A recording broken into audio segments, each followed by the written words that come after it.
하나님 아버지, 부활하셔서 영광 중에 계시는 우리 구주 예수 그리스도의 그 찬란한 능력과 그분의 무한하신 사랑과 우리를 향하신 그 열정을 우리가 이 시간 바라보기를 원합니다.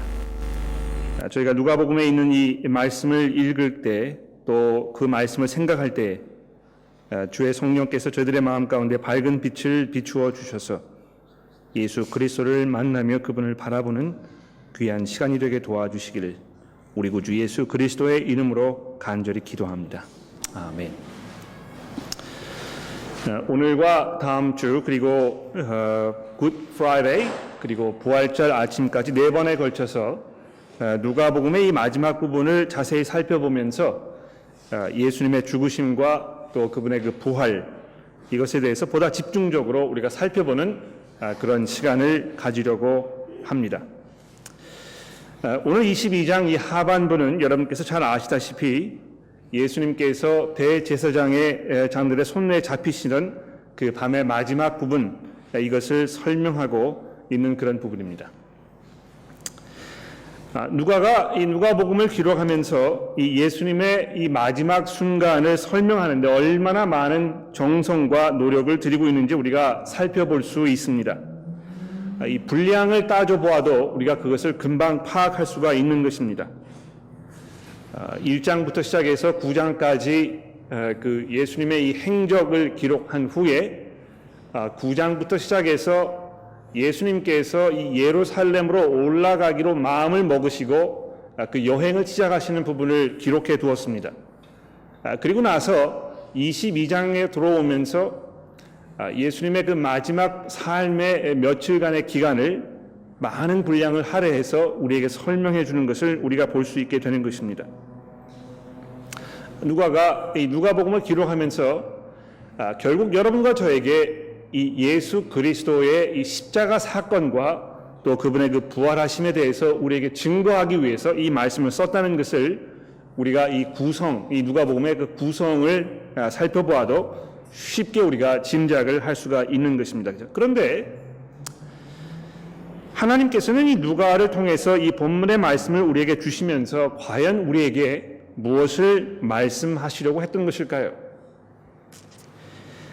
성경의 모든 부분들이 그렇듯이 이 부분도 역시 예수 그리스도, 바로 그 분에 대해서 우리에게 증거하고 있습니다. 예수께서는 과연 우리의 이 전적인 믿음의 대상이 되실 만한 분인가? 이 예수라는 분은 정말 우리가 우리의 모든 희망을 걸 만한 그런 가치가 있는 분인가? 내가 정말 이분을 믿고 의지하면서 나의 삶의 모든 것을 그분에게 넘겨드려도 될 만한 분인가? 이러한 질문에 대한 대답을 하나님께서 우리에게 제시해 주고 계시는 것입니다. 아마 이 자리에 앉아 계시는 분들은 그 두 부류의 분들이 앉아 계신다고 생각을 합니다. 첫 번째 부류의 사람들은 분명히 이 예수 그리스도라는 분에 대해서 분명한 믿음과 또 신뢰와 확신이 있는 그런 분들일 것입니다. 내가 정말 이 예수를 내 삶의 주인으로 받아들이고 내가 그분을 삶의 가장 중요한 목표로 생각하면서 내가 일평생 그를 위해 살겠다, 이렇게 분명한 고백이 있는 분들이 이 자리에 계실 것입니다.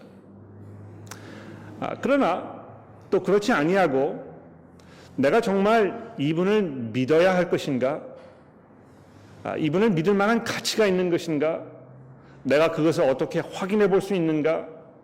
이런 그 마음속에 뭐라 그럴까요? 약간 그 주저함이라고 그럴까요? 또는 불확실함이라고 할까요? 이런 가운데 계시는 분들도 분명히 계실 거라고 제가 짐작을 하고 있습니다. 오늘 그 두 부류의 이 모든 여러분들에게 하나님께서 이 누가복음의 말씀을 통해서 예수 그리스도 그분의 모습을 이렇게 드러내실 때에 여러분이 그분을 만나고 그분의 영광을 바라보게 되고 정말 그분을 향한 우리의 믿음이 그만큼의 가치가 있는 것이라 하는 그런 분명한 확신이 여러분의 마음 가운데 생기게 되는 그런 시간이 되게 되기를 간절히 기도합니다. 그런데 이 본문에 소개되고 있는 예수님의 모습을 살펴보면 볼수록 예수님은 우리의 모습과는 너무도 판이하게 다른 이 나약한 인간의 모습과는 너무나도 다른 그런 그 모습을 우리가 만나게 됩니다. 그렇지 않습니까? 오늘 본문은 이 세 가지 소단원으로 구성이 되어 있는데요. 각 단원마다 이 여러 사람들이 예수님과 함께 이렇게 소개가 되고 있습니다. 그래서 우리가 이 본문의 내용을 조금 자세하게 들여다보면서 이 인간들의 그 모습과 또 그 모습과 아주 극렬하게 대비되고 있는 이 예수님의 모습에 대해서 우리가 잠시 생각해 본 후에 이 결론을 지어 보도록 그렇게 하겠습니다. 예수님께서는 이 죽음을 눈앞에 두시고 아주 오랜 그 시간 동안 예루살렘을 향해서 걸어가셨습니다. 잠시 여러분 가지고 계시는 성경을 9장으로 돌아가 보시게 되면 누가복음 9장 51절에 누가가 이렇게 우리에게 지금 설명해 주고 있습니다. 누가복음 9장 51절에 예수께서 승천하실 기약이 각담해 예루살렘을 향하여 올라가기로 굳게 결심하시고, 이 보십시오. 누가복음 이제 1장의 시작이 돼가지고요 쭉 진행이 되어 왔는데 9장 51절이 절반이 채 되지 않는 전반부라고 이야기를 할 수 있겠죠. 거기에 이미 예수님께서 예루살렘으로 올라가시기로 마음을 굳게 먹으시고, 이 히라버 이제 성경 원문에 보시게 되면 예수님께서 그분의 얼굴을 예루살렘으로 향하셨다 이렇게 문자적으로 설명이 되어 있습니다. 그분의 그 결의, 반드시 예루살렘으로 가셔야 되겠다는 그런 그 의지가 여기에 표현되고 있는 것입니다. 자, 그런데 그 앞에 설명되는 부분을 보십시오. 예수께서 승천하실 기약이 차감해 그분께서 이 본래의 그 영광과 그분의 그 찬란한 능력, 이것을 되찾으실 그 때가 되었다는 것을 예수님께서 감지하시고 예루살렘을 향해서 올라가기로 마음을 먹으셨다는 것입니다. 그러나 그 순간부터 예수님께서는 예수님의 그 영광에 대해서 이야기하시기보다 자기의 당할 그 죽음에 대해서 여러 번 이야기하기를 시작하십니다. 그래서 그때부터 이제 예루살렘을 향하여 올라가는 그 여정을 누가가 쭉 우리에게 설명해 주고 있는데요.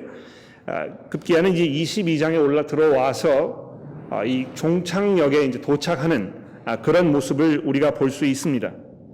그래서 22장 다시 넘어오셔서 이제 14절에 보십시오. 14절에 보시면 예수님께서 제자들과 함께 잡히시기 전날 밤에 이 최후의 만찬을 나누시는 그런 장면이 소개되고 있지 않습니까? 그런데 그 만찬 자리에서 예수님께서 뭐라고 이야기하셨습니까? 22장 14절입니다. 여기 또 다시 이 때가 이름에 이제 이렇게 이야기하고 있는데요. 예수님께서 이제 죽음을 만나야 할 그때, 그리고 죽음 이후에 누리게 될 그 영광의 순간, 이것이 이르렀다는 것을 예수님께서 파악을 하시고 사도들과 함께 앉으사 이르시되 내가 고난을 받기 전에 너희와 함께 이 유월절 먹기를 원하고 원하였다 이렇게 말씀하고 계십니다. 내가 이 고난을 받기 전에 이미 예수님께서 왜 예루살렘에 들어가셔야만 했는지, 그리고 거기 들어가셔서 그분에게 당해야 할 그 앞에 있는 일어날 일들이 무엇인지에 대해서 이미 아주 분명하게 이해를 하고 계셨던 것입니다. 자진해서 자기의 발로 죽음의 자리에 이제 나아가고 계시는 것입니다. 그러면서 내가 너희에게 이르노니 16절입니다. 이 유월절이 하나님의 나라에서 이루기까지 다시 먹지 아니하리라 하시고 이에 잔을 받으사 감사 기도를 하시고 이르시되 이것을 갖다가 너희끼리 나누라. 내가 너희에게 이르노니 내가 이제부터 하나님의 나라가 임할 때까지 포도나무에서 난 것을 다시 마시지 아니하리라 하시고 또 떡을 가져 감사 기도하시고 떼어 그들에게 주시며 이르시되 이것은 너희를 위하여 주는 내 몸이라. 너희가 나 이를 행하여 나를 기념하라 하시고 저녁 먹은 후에 잔도 그와 같이 하여 이르시되 이 잔은 내 피로 세우는 새 언약이니 너희를 위하여 붓는 것이라. 그러나 보라, 나를 파는 자의 손이 나와 함께 상 위에 있도다. 인자는 이미 작정된 대로 가거니와 그를 파는 그 사람에게는 화가 있으리로다 하시니 그들이 서로 묻되 우리 중에 이 일을 행할 자가 누구일까 하더라. 누가가 우리에게 분명히 증거하고 있는 바가 무엇입니까? 예수님께서 의도적으로 죽음을 피하지 아니하시고 바로 그것이 하나님 아버지께서 자기 자신을 이 땅에 보내신 그 이유라는 사실을 분명하게 이해하고 계신 그 상태에서 지금 이 십자가의 길을 이제 걸어가기로 작정하고 계시는 것을 볼 수 있는 것입니다. 자, 그리고 그것을 배경으로 해서 이제 비로소 우리가 오늘 우리의 본문 말씀인 이 39절의 말씀으로 들어가게 됩니다. 여러분, 이 39절 이 부분부터 우리에게 제시되고 있는 이 예수님의 모습을 이 시간 우리가 주의 깊게 자세하게 한번 살펴봅시다. 우리는 여기에서 어떤 예수님의 모습을 발견하게 되는 것입니까? 인생의 마지막 순간, 최후의 순간, 이제 정말 죽음을 며칠 앞에 놔두고 있는 예수님의 모습을 우리가 보게 됩니다. 바로 이것이 예수께서 이 땅에 오신 목적이었고 바로 이것이 하나님께서 자기를 향해 가지고 계셨던 그 삶의 계획이라는 것을 예수님께서 너무나도 분명하게 이해를 하고 계셨습니다. 이미 제자들과 함께 이 마가의 다락방에서 최후의 만찬을 하시면서 이제 자기 자신에게 일어나야 할 그 일들을 하나님의 그 새 언약으로 자기의 몸을 사람들을 위해서 내어주는 그 언약의 피로 이렇게 설명하시면서 아주 의연하게 이 자리에 나오신 것입니다. 그러나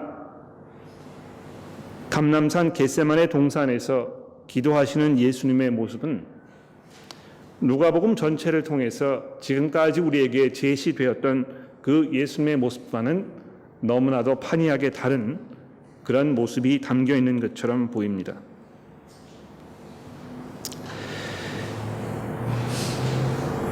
예수께서 하나님 앞에 이제 홀로 1대1로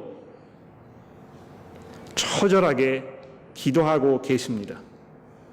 이제 자기의 죽음을 눈앞에 두시고 나서 하나님 앞에 이 문제를 가지고 그 머리에서 떨어지는 땀방울이 핏방울처럼 보일 정도로 간절하게 하나님 앞에 기도하고 계십니다. 무엇이라고 기도하고 계십니까? 아버지여, 만일 아버지의 뜻이거든 이 잔을 내게서 옮기시옵소서. 그러나 내 원대로 마옵시고 아버지의 원대로 되기를 원하나이다. 여기 예수님께서 이제 이 잔을 내게서 좀 옮겨달라고 이렇게 하나님께 간구하고 계시는데요. 이 잔이라는 표현은요, 성경 전체를 통해서 아주 그 장구한 역사가 담겨 있는 그러한 그 표현입니다. 이미 성경에서 이 잔이라는 표현을 여러 군데에서 설명하면서 그것이 무엇을 의미하고 있는 것인지에 대해서 우리에게 그 알기를 기대하고 있는 것입니다. 성경이 이 잔이라는 표현을 사용할 때마다 무엇을 지금 말씀하고 있는 것입니까? 하나님의 그 분노와 진노의 심판이라는 것을 우리가 성경을 통해서 알 수 있습니다. 가령 예를 들어서 이사야서 51장을 한번 보시겠습니까? 이사야서 51장 17절의 말씀인데 여러분 성경 가지고 계시니까 한번 찾아보십시오. 이사야서 51장 17절의 말씀입니다. 잠시 시간을 드릴 테니까 한번 찾아보시겠습니까? 이사야서 51장 17절입니다.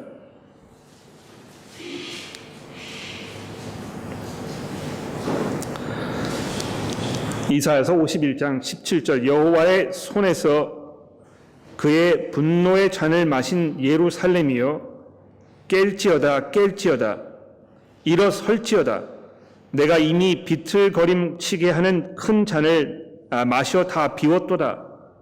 내가 낳은 모든 아들 중에 너를 인도할 자가 없고 내가 양육한 모든 아들 중에 그 손으로 너를 이끌 자도 없도다. 이 두 가지 일이 내게 닥쳤으니 누가 너를 위하여 슬퍼하랴. 곧 황폐와 멸망이요 기근과 칼이라. 누가 너를 위로하랴. 하나님께서 이스라엘 백성들을 향해서 분노하고 계십니다. 그들을 이제 심판의 자리로 끌고 가고 계시는 것입니다. 얼마나 오랫동안 이스라엘 백성들이 하나님의 사랑과 그분의 그 열정과 그분의 은혜 가운데 살았음에도 불구하고 그것을 무시하면서 살아왔는지 모릅니다. 하나님의 오래 참으시는 그것이 이제 그 마지막 자리에 이르게 된 것입니다. 하나님께서 이스라엘 백성들로 하여금 하나님의 이 진노의 잔을 다 마시게 하셨다고 이렇게 이사야가 지금 증거하고 있습니다. 이렇듯이 예수님께서 이 잔을 내게서 거두어 주십시오 이렇게 기도했을 때는요, 이 온 세상을 향한 하나님의 그 진노와 하나님의 그 분노와 하나님의 이 정의로운 그 심판이 쏟아질 그 순간 그것을 좀 내게서 비껴가게 해달라고 이렇게 간구하고 계시는 것입니다. 모든 사람들이 죽음 만나는 것을 두려워하고 얼마나 그것이 당혹스럽고 얼마나 그것이 참혹스러운 순간인지 모두 이해하고 있습니다.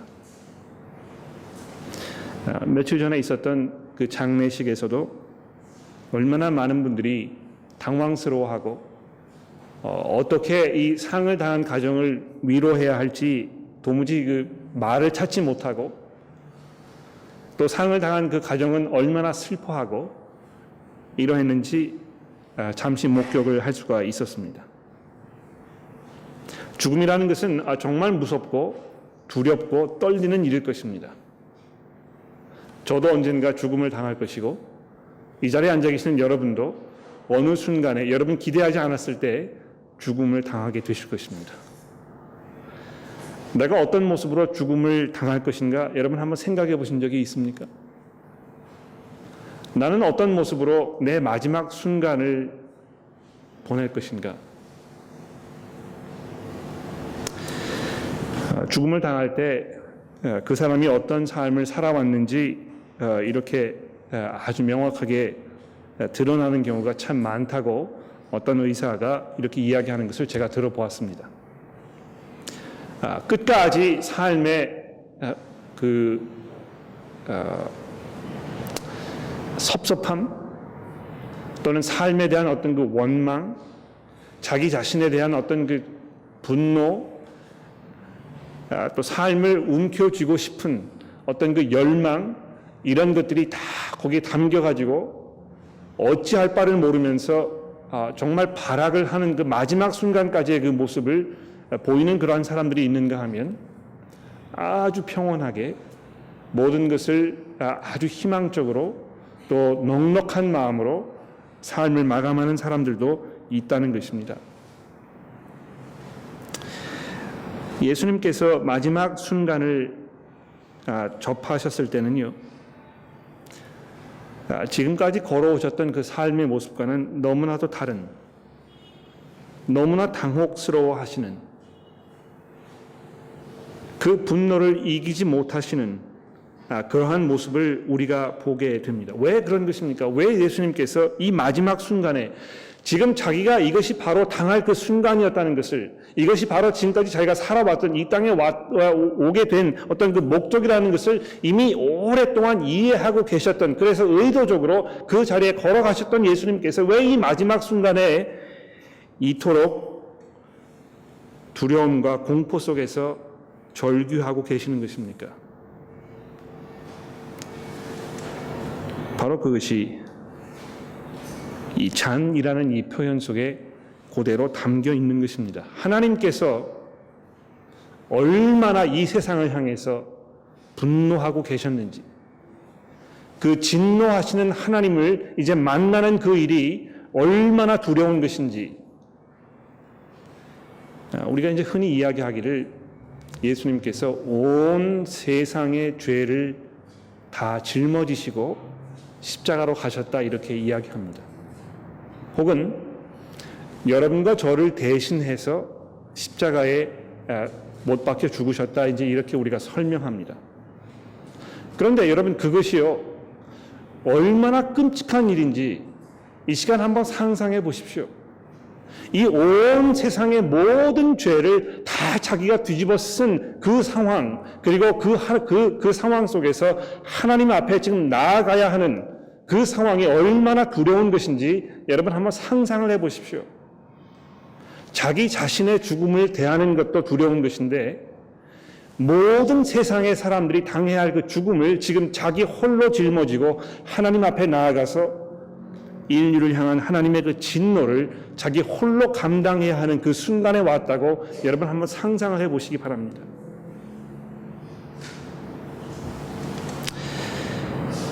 죽는 것이 얼마나 두려운 것인지, 하나님의 심판 가운데 놓여 있는 것이 얼마나 무서운 일인지, 왜 우리가 하나님 앞에서 죄의 용서를 받고 구원을 받지 않으면 안 되는 것인지에 대해서 너무나도 분명하게 설명하고 있는 본문 말씀이 있다면 바로 이 부분일 것입니다. 여러분과 제가 지금까지 살아왔던 그 삶의 모습이 하나님 앞에 적나라하게 드러났을 때 여러분과 제가 당해야 할 그 몫이 무엇이겠습니까? 하나님의 진노의 심판이라는 것입니다. 그런데 그리스도께서 그것을 여러분과 저를 대신해서 당하신 것인데요. 당하시던 그 순간 그것을 바로 눈앞에 두신 예수께서 자기가 당해야 할 그 죽음을 바라보시면서 지금 절규하고 계시는 것입니다. 얼마나 이것이 무거운 짐인지, 얼마나 이것이 두려운 일인지.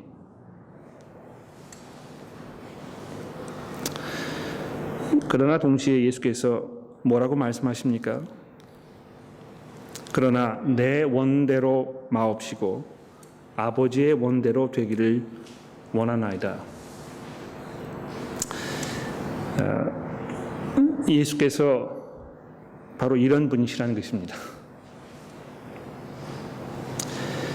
아마 이 순간 예수님께서는 선택의 여지가 있으셨을 것입니다. 그렇지 않습니까? 여기에서 일어나셔서 얼마든지 그 자리를 피하시고 어디로 도망쳐 버리실 수도 있었을 것입니다. 정말 그 죽음을 당하기를 원치 않으셨을 것입니다. 하나님의 그 진노를 혼자 다 뒤집어 쓰기를 예수님께서 원치 않으셨을 것입니다. 얼마나 그것이 두려운 일인지 알고 계셨기 때문에. 그러나 예수님께서 결국은 이렇게 하나님 앞에 기도한다는 것입니다. 내 원대로 마옵시고, 원래 하나님 아버지께서 이 세상을 창조하셨을 때 가지고 계셨던 그 계획과 그 목적대로 이 온 인류를 하나님의 자녀로 삼으시기에 가능하도록 내가 그 자리에 나아가기를 원하나이다. 이렇게 기도하고 계셨다는 것입니다. 정말 예수님 믿고 의지할 만한 분 아닙니까, 여러분? 예?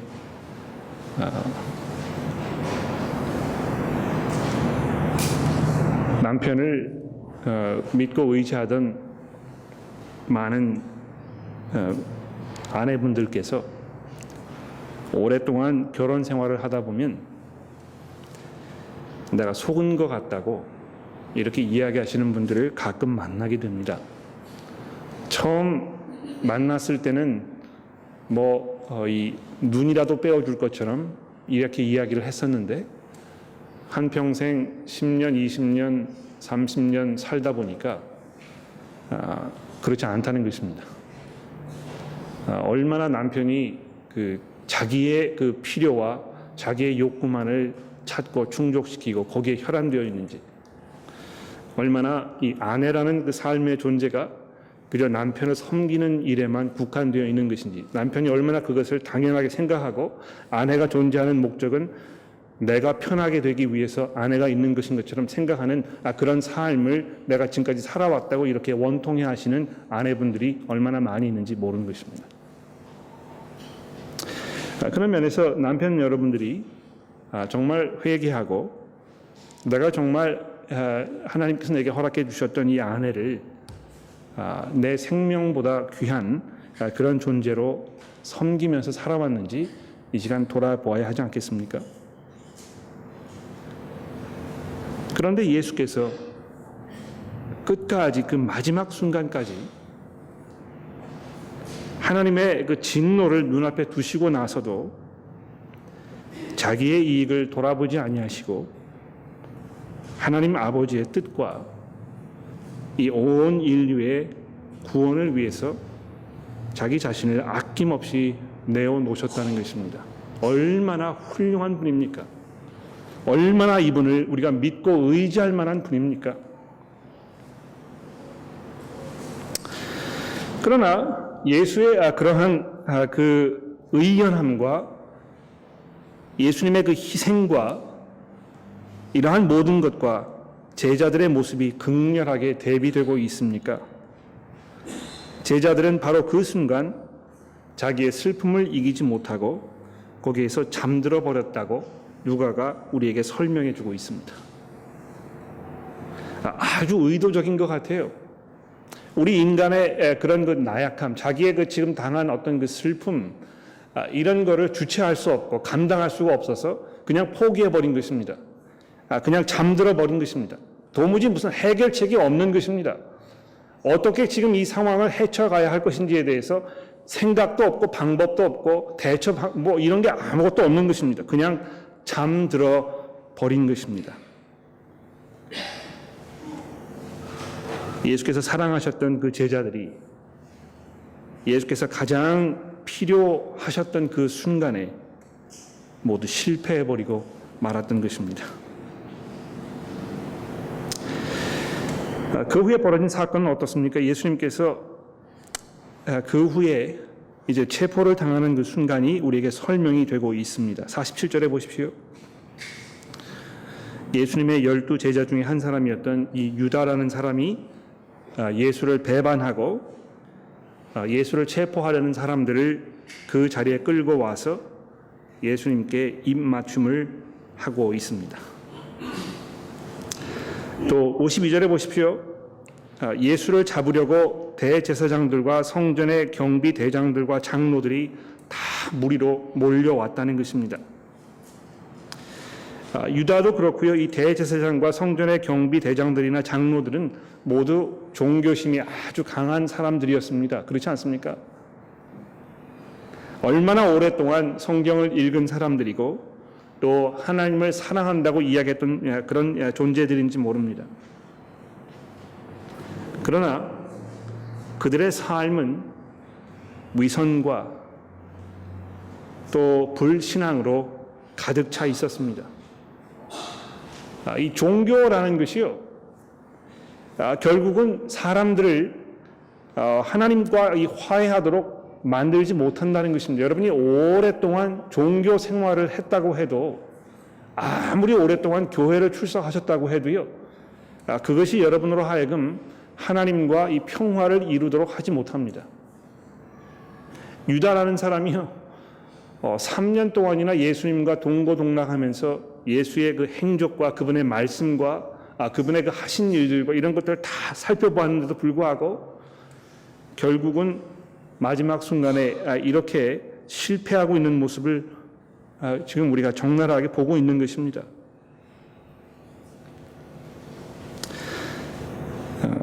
얼마나 이것이 위선적입니까? 하나님을 사랑한다고 이야기하고 종교 생활을 열심히 한다고 얘기하고 내가 다른 것을 다 버리고 예수를 따른다고 이야기했으면서도 불구하고 결국 예수께서 무엇을 하고 계시는지, 그분이 왜 이 땅에 오신 것인지, 그리고 지금 그분의 죽음이 무엇을 의미하는 것인지, 그리고 그것이 나에게 삶에 어떤 의미를 주고 있는 것인지에 대해서 아무런 생각도 해본 적이 없고 또 거기에 비추어서 자기의 삶을 재조명하려는 그러한 노력도 있지 않은 것입니다. 오히려 이 종교라는 그런 그 가면을 뒤집어 쓰고 나서 계속해서 끝까지 그리스도의 하시는 그 일을 방해하는 그러한 모습을 우리가 보게 되는 것이죠. 아마 저였다면 유다의 이런 그 위선, 그 배신, 제사장들과 이 성전의 경비대장들과 장로들의 그런 그 모함과 그들의 이런 모든 모습들을 바라보면서 분노하고 이 자리에서 항거하고 맞서 싸워야 하겠다고 정의를 부르짖었을지 모릅니다. 아마 분명히 제가 그렇게 했을 것 같아요.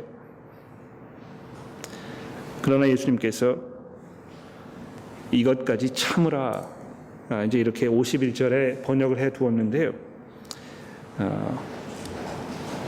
그만하라는 것입니다. 제자들에게 칼을 뽑아가지고 우리가 맞서 싸울까요? 이렇게 이야기했을 때 그만하라는 것입니다. 그냥 내버려 두라는 것입니다.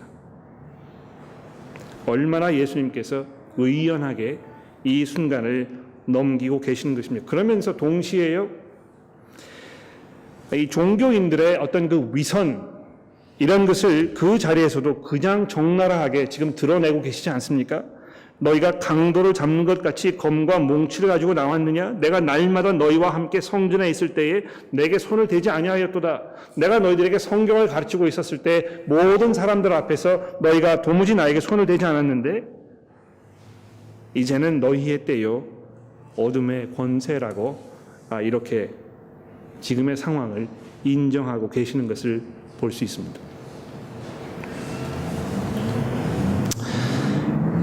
그리고 나서 오늘의 그 세 번째 장면인 베드로의 그 실패하는 장면, 이것을 이제 우리가 바라보게 됩니다.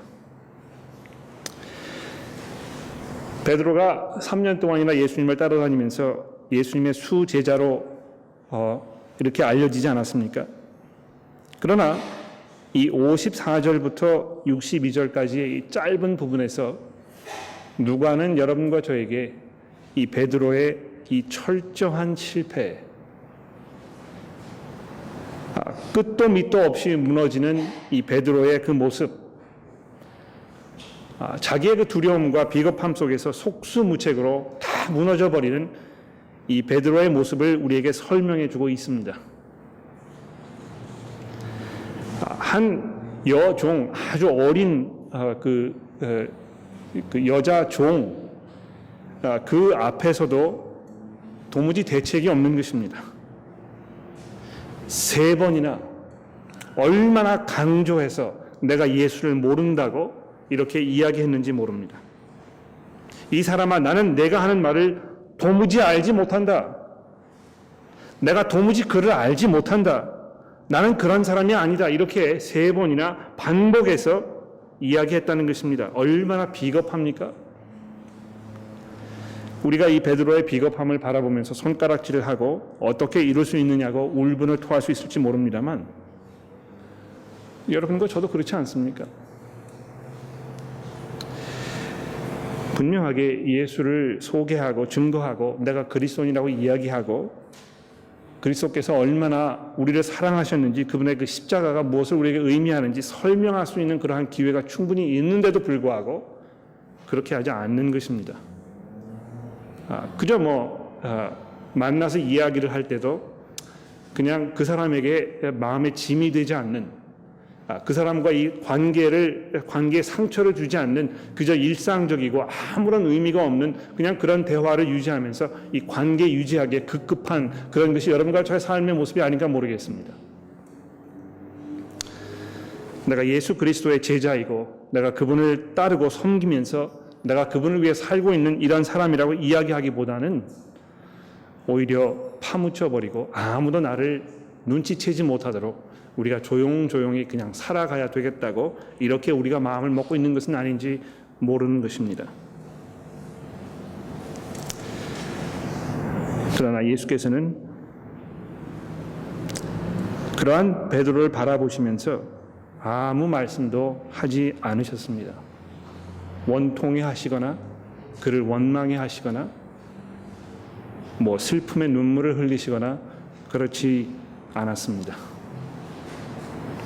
오히려 닭이 울었을 때에 그저 베드로를 지극히 바라보신 것입니다. 이 순간에 예수께서 무엇을 생각하셨는지 누가가 우리에게 설명해 주고 있지 않습니다만 성경의 나머지 부분을 우리가 보게 되면 아마 예수께서 이때 무슨 생각을 하고 계셨는지 우리가 짐작을 할 수 있습니다. 그렇지 않습니까? 요한복음 마지막 부분에 보시면 예수께서 부활하신 후에 다시 자기 생업으로 돌아갔던 베드로를 찾아가셔서 그와 함께 앉으셔서 이 식사를 나누시면서 뭐라고 하셨습니까? 3번이나 베드로야, 내가 나를 사랑하느냐? 이렇게 3번이나 물어보지 않으셨습니까? 아마 얼마나 자기의 제자였던 베드로를 사랑하셨는지, 그를 향한 원망이나 원통이나 이 분노의 마음보다는 그를 향한 깊은 연민과 그를 향한 그의 열정을 우리가 바라볼 수 있게 되는 것입니다. 결론을 내려볼까요? 오늘 본문을 통해서 우리는 이 나약한 인간과 영광스러운 예수의 모습을 바라보게 됩니다. 본문 말씀에 등장하는 모든 등장인물들, 제자들이든지 대제사장이나 장로들이든지 또 베드로든지 유다든지 어떤 면에서 이런 모든 등장인물들은요, 우리 모든 인간들의 표상이라고 얘기할 수 있습니다. 우리는 정말 실패작이라고 얘기할 수밖에 없을 것 같습니다. 우리는 실패작입니다. 도무지 우리 가운데는 하나님 보셨을 때 아름답게 보이거나 우리가 내세우거나 자랑할 만한 것이 아무것도 없습니다. 우리는 그저 우리의 유익과 우리의 편안함과 그저 안일함으로 그저 위기를 모면하려는, 어떤 면에서는 자기의 그런 슬픔이나 이런 것을 감당하지 못해서 어찌할 바를 모르는 그런 인간일 뿐인 것입니다. 그리고 더 나아가서 우리는 하나님 앞에서 하나님의 그 진노를 피할 수 없는 철저한 죄인들이라는 것을 오늘 본문 말씀이 우리에게 말씀해 주고 있습니다. 여러분 동의하십니까? 여러분께서 여러분의 삶을 돌아보셨을 때 내가 하나님 앞에 서게 된다면 나는 하나님의 진노를 피할 수 없는 철저한 죄인이라고 이렇게 인정이 되십니까? 기독교의 신앙을 갖는 것은 바로 거기에 달려 있습니다.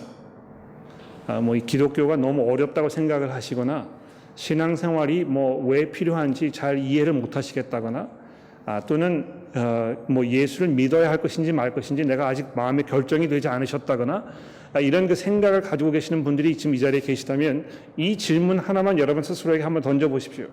내가 지금 하나님과 만난다면, 지금 1대1로 내가 그분과 대면을 하고 있다면 하나님께서 지금 나를 추궁하시면서 내 삶에 있던 모든 부분들을 다 드러내셔가지고 내 이 마음 가장 깊은 곳에까지 감추어 있던 그런 비밀들을 다 드러내 놓으신다면 하나님께서는 나를 어떻게 생각하실까? 그분께서 나를 향해 내리시는 이 판결, 이것은 과연 무엇일까? 이것을 한번 생각해 보시라는 것입니다.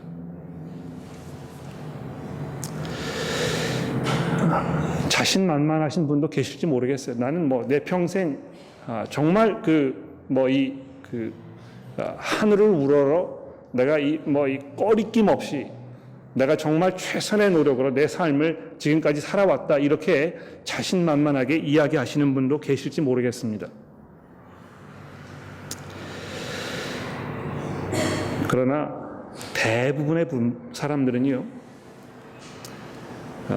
우리가 얼마나 보잘것없는 사람들인지, 우리가 얼마나 실패작인지, 내가 얼마나 용서를 필요로 하는 존재인지 대부분의 사람들은 인정하고 있다는 것입니다. 여러분들이 바로 그것을 인정할 수 있다면, 하나님께 내가 나아갔을 때 나는 하나님의 용서가 필요한 존재라는 것을 인정하실 수 있다면, 그러면 예수를 믿어야 하는 이유가 아주 분명해지는 것입니다. 하나님의 용서가 필요하기 때문에 예수를 믿는 것입니다. 예수를 믿지 아니하면, 그분을 의지하지 아니하면 하나님의 용서가 우리의 것으로 될 수 없기 때문에 그런 것입니다. 왜 그렇습니까? 예수께서 해결하시는 분이기 때문에 그런 것입니다. 그분이 해결하지 아니하시면 여러분과 제가 이 하나님의 이 심판의 문제를 해결할 수 있는 능력이 우리 가운데 있지 않다는 것입니다. 도무지 우리의 방법으로는 이 해결을 할 수가 없는 것입니다. 그러나 그리스도께서 자기의 몸을 온전한 희생 제물로 바치셔서 하나님의 진노를 홀로 감당하셨을 때 하나님께서는 이제 더 이상 여러분과 저를 죄인으로 취급하지 아니하신다는 것입니다. 이것이 얼마나 놀라운 은혜이고 이것이 얼마나 엄청난 하나님의 사랑인지 모릅니다. 내가 하나님께로부터 의롭다는 인정을 받는다고 성경이 표현하고 있습니다. 하나님께서 여러분과 저를 보셨을 때요, 그래 얘야 이제부터 나는 너를 의인으로 취급해 줄 거야. 적어도 내가 너를 바라보았을 때는 죄인으로 생각하지 아니하고 이제 나의 자녀로 삼아 줄 거야. 이렇게 하나님 선언하고 계신다는 것입니다. 예수를 믿고 의지했을 때 그것이 여러분과 저에게 값없는 하나님의 선물로 하나님의 무한한 사랑의 표현으로 우리에게 다가오게 되는 것입니다. 오늘 본문 말씀을 통해서 나약한 인간과 이 영광스러운 예수의 모습을 살펴보았습니다. 여러분, 예수를 믿을 만하지 않습니까? 그분을 의지할 만하지 않습니까? 정말 우리의 그 모든 것을 그분에게 다 넘겨드릴 만한 그런 분이 아닙니까? 그러시다면 주저하지 마시고 오늘 이 시간 이 자리에서 그분께 여러분의 삶을 넘겨드리십시오. 기도하겠습니다.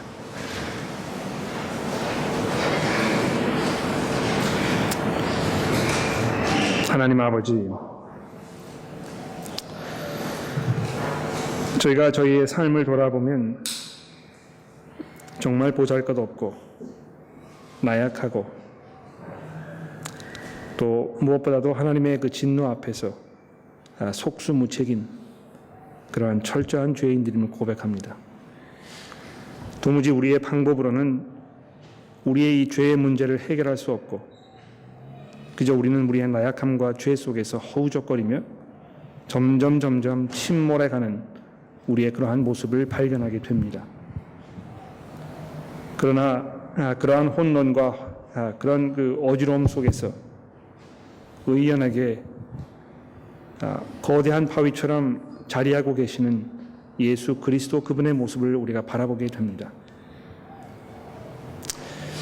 우리의 반석이시오 우리의 구원의 소망이 되시는 예수 그리스도 그분이 우리의 마음 가운데 찬란한 구주로 찾아오셔서 우리의 문제를 해결하시며 하나님의 나라의 그 영원한 소망 가운데 우리가 들어가는 그런 자리로 우리 초대되도록 주께서 우리를 인도하여 주시기를 간절히 기도합니다.